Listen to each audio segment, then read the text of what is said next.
नमस्कार। मोदी को एक दौर में नायक फिल्म का अनिल कपूर बनने का बड़ा शौक था। जो उल जुलूल दिमाग में आता जनता पर लाद देते। नोटबंदी भी जनता पर लाद दी। बोले आज रात 12 बजे से नोट बंद हो जाएंगे। गोदी मीडिया पेडिग्री पर चल रही थी। गोदी मीडिया मोदी जी के बकवास निर्णयों की खूबियां लोगों को बताने लग जाती है। नोट पे चिप लगाकर आपको दिखाने लग जाती है। अब मोदी जी को ये मालूम है कि उनका ये आइडिया कितना घटिया और बकवास था, इसीलिए अब वो नोटबंदी को कभी याद ही नहीं करते। लेकिन अखिलेश यादव ने नरेंद्र मोदी जी की नाकामी का ढोल गाजे बाजे के साथ पीटा।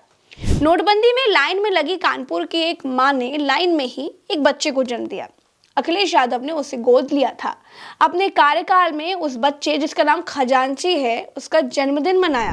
खजांची जितना बड़ा होता जा रहा है, नोटबंदी की नाकामी उतनी ही हम लोगों को दिखाई देने लगी। और सच्चाई तो ये है कि नोटबंदी दुनिया के आर्थिक इतिहास का सबसे बड़ा भ्रष्टाचार के रूप में उभर कर गया। नोटबंदी भाजपा के भ्रष्टाचार का महासागर साबित हुई।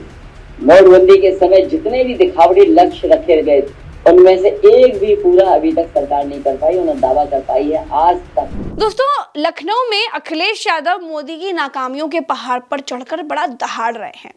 दूसरी तरफ महाराष्ट्र में एनडीए के साथी दलों को भाजपा के फायर ब्रांड योगी आदित्यनाथ के भाषण पसंद नहीं आ रहे हैं। महाराष्ट्र में विपक्ष नहीं, खुद एनडीए योगी आदित्यनाथ का विरोध कर रहा है।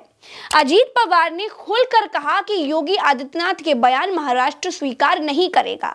महाराष्ट्र ज्योतिबा फूले का है, छत्रपति शाहूजी महाराज का है, छत्रपति शिवाजी महाराज का है। यहाँ बटेंगे तो कटेंगे वालों की कोई जगह नहीं है। एक हिसाब से योगी आदित्यनाथ को एनडीए ने नकार दिया है। बटेंगे तो कटेंगे। दोस्तों, भाजपा ने अपनी नफरती राजनीति से बिहार में लगभग नीतीश कुमार को खत्म कर दिया। दीमक की तरह नीतीश को खा गई। एनसीपी को भी कहीं का नहीं छोड़ा। रिजल्ट जब आएगा तब आप देख लीजिएगा, आपको मालूम पड़ जाएगा कि प्रज्ञा जो कह रही थी वो सच्ची कह रही थी।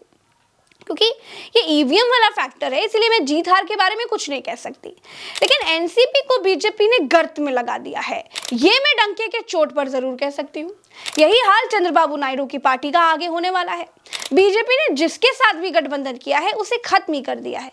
अगर ना मानिए तो महबूबा मुफ्ती का हाल देख लीजिए, निषाद पार्टी का हाल देख लीजिए, सुभाषपा का हाल देख लीजिए, और बहुत सारे दल हैं, उसकी उदाहरण देख लीजिए। अजीत पवार ने योगी आदित्यनाथ का विरोध कर दिया तो मोदी ने चीज संभालने के लिए नया नारा दिया, एक रहोगे तो सेफ रहोगे। एक है तो सेफ है। दोस्तों, महाराष्ट्र का हाल उत्तर प्रदेश के लोकसभा चुनाव जैसा होने वाला है। बीजेपी शिंदे को फलने फूलने नहीं देना चाहती। अजीत पवार शिंदे को जीतने नहीं देना चाहते। शिंदे खुद मुख्यमंत्री बनना चाहते हैं। बीजेपी फडणवीस को मुख्यमंत्री बनाना चाहती है। एनडीए के भीतर भयंकर लड़ाई मची है, भगमच्चर मचा हुआ है। वैसी ही लड़ाई जैसे 2024 के चुनाव में उत्तर प्रदेश और दिल्ली वाली बीजेपी के बीच में था। उत्तर प्रदेश में बीजेपी के हाथ करारी हार लगी थी। वैसा ही कुछ हाल महाराष्ट्र का होता दिखाई दे रहा है। काम के नाम पर शिंदे ने कुछ काम नहीं किया। एक शिवाजी की मूर्ति बनवाई और वो भी गिर गई। शिंदे एक जगह पर भाषण दे रहे थे, वहां उनको अपनी ही सरकार की योजनाओं के बारे में बताने में छींकें आ गई। एक आदमी रखा गया जो शिंदे को उनकी ही योजनाएं बता रहा था। सुरक्षित तर घर सुरक्षित, बरोबर। आणि काय केलं, महात्मा फुले योजना 1.5 लाखाची 5 लाख केले।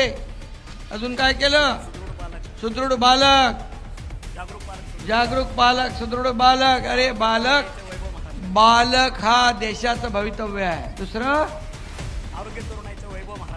आरोग्य तरुणाईचं वैभव महाराष्ट्राचं, कारण तरुणाई हे वैभव आहे।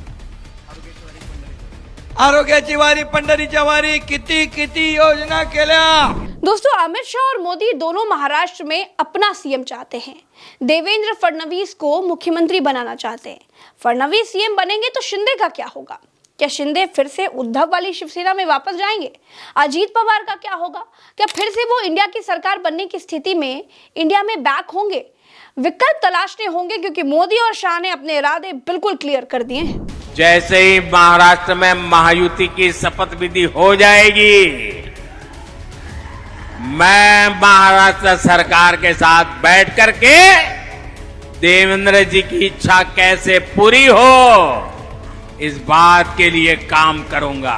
जहां गया वहां एक ही बात है, महायुति की सरकार बनानी है, देवेंद्र भाई को विजयी बनाना है। दोस्तों, महाराष्ट्र का चुनाव रोमांचक मोड़ पर पहुंच चुका है।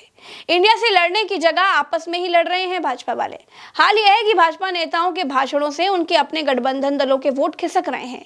फिलहाल इस वीडियो में इतना ही। मुझे दीजिए इजाजत, हम फिर मिलेंगे नए वीडियो में। तब तक के लिए राम राम, दुआ सलाम, जय हिंद। चैनल में अगर आप नए हैं या फिर पहली बार वीडियो देख रहे हैं तो सब्सक्राइब जरूर कीजिएगा। सब्सक्राइब करने से आप मेरे साथ जुड़ जाएंगे, आपका साथ ऐसे ही बना रहेगा। नमस्कार।